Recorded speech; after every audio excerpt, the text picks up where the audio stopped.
Assalamualaikum warahmatullahi wabarakatuh. Perkenalkan, saya Muhammad Aulia Ulafa dari Prodi Manajemen Zakat dan Wakaf.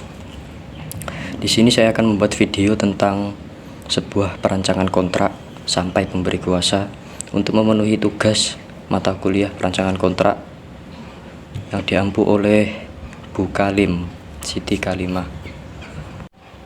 Oke, sebelum kita masuk ke pembahasan, alangkah baiknya kita mengetahui tentang pengertian terlebih dahulu apa itu perancangan kontrak, perancangan dan kontrak tersebut. Menurut M. Friedman, hukum kontrak adalah perangkat hukum yang hanya mengatur aspek tertentu dari pasar dan mengatur jenis perjanjian tertentu. Sistem pengaturan hukum kontrak adalah sistem terbuka, artinya bahwa setiap orang bebas untuk mengadakan perjanjian, baik yang sudah diatur oleh hukum atau yang sebelum diatur dalam undang-undang. Nah, ada juga perancangan. Perancangan itu adalah proses, metode, atau tindakan yang dilakukan untuk merancang sesuatu. Kontrak di sisi lain dapat didefinisikan sebagai suatu hubungan hukum antara dua pihak atau lebih yang dibentuk berdasarkan kesepakatan untuk mencapai hasil hukum tertentu, di mana masing-masing pihak mengembangkan hak dan kewajiban mereka. Dan adapun istilah kontrak berasal dari bahasa Inggris kontak. Sebaliknya, istilah ini disebut overeenkomst yang berarti persetujuan. Dalam bahasa Belanda, pasal 1313 KUH Perdata menguraikan definisi perjanjian atau kontrak. Dan menurut pasal 1313, yaitu perjanjian adalah suatu perbuatan di mana satu pihak atau lebih mengikatkan diri kepada satu orang atau lebih. Nah, di sini kita akan masuk di syarat sahnya. Syarat sahnya itu ada dua macam menurut KUH Perdata atau civil law, itu ada 4. Yang pertama adalah kedua belah pihak harus memiliki kesepakatan. Apabila salah satu itu tidak ada kesepakatan, maka itu tidak disebut dengan kontrak. Dan yang kedua, para pihak harus mampu melakukan perbuatan hukum. Yang ketiga, harus ada objeknya dan harus ada penyebab yang halal. Maka apabila ada penyebab yang tidak dibolehkan di dalam Indonesia, seperti misalkan ganja, nah itu pembelian ganja itu dikontrak, maka itu tidak boleh, harus ada penyebab yang halal.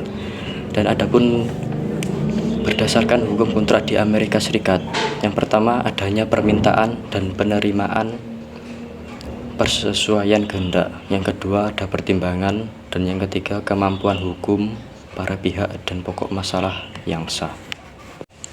Dan adapun kita masuk ke klausula. Klausula di dalam perancangan kontrak ini ada 3. Yang pertama, para pihak yang terlibat telah menandatangani perjanjian tersebut. Perjanjian tersebut tidak memiliki ketentuan untuk mengikat pihak ketiga, itu hanya mengikat para pihak untuk itu. Dan yang kedua, libatkan notaris untuk memverifikasi tanda tangan pihak-pihak yang terlibat. Satu-satunya peran konfirmasi notaris pada dokumen adalah untuk menegaskan keaslian tanda tangan para pihak. Dan yang ketiga, akta notaris. Akta notaris ini merupakan suatu perjanjian yang dibuat di hadapan notaris. Akta yang dibuat di hadapan pejabat yang berwenang disebut akta notaris. Akta ini disahkan oleh PPAT, camat, notaris, dan pejabat lainnya. Nah, kita masuk di pemberian kuasa. Pengertian pemberian kuasa sendiri ini adalah ketika seseorang memberikan wewenang kepada orang lain untuk melakukan tindakan hukum atas namanya. Di dalam pasal 1800 KUH Perdata menyatakan bahwa penerima kuasa wajib menjalankan kuasanya dengan hati-hati dan bertanggung jawab atas segala biaya, kerugian, serta bunga yang timbul akibat kelalaian dalam melaksanakan kuasa tersebut. Nah, di dalam pemberian kuasa ini ada 3, yaitu tanggung jawab, kewajiban, dan berakhirnya kuasa. Kita masuk di tanggung jawab dulu. Tanggung jawab pemberian kuasa yaitu memenuhi perjanjian yang telah dibuat antara penerima kuasa dengan pemberi kuasa. Yang kedua, mengembalikan persekot dan biaya yang telah dikeluarkan penerima kuasa. Dan yang ketiga, membayar upah kepada penerima kuasa.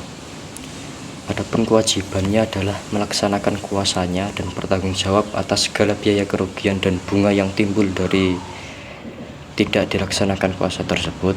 Yang kedua, menyelesaikan urusan yang telah mulai dikerjakannya pada waktu pemberi kuasa meninggal dan dapat menimbulkan kerugian jika tidak segera diselesaikan. Dan yang terakhir, berakhirnya kuasa. Berakhirnya kuasa ini yang pertama, penarikan kembali kuasa oleh pemberi kuasa. Dan yang kedua, pemberitahuan penghentian kuasanya oleh pemberi kuasa. Dan yang ketiga, meninggalnya salah satu pihak di antara pemberi kuasa dan penerima kuasa.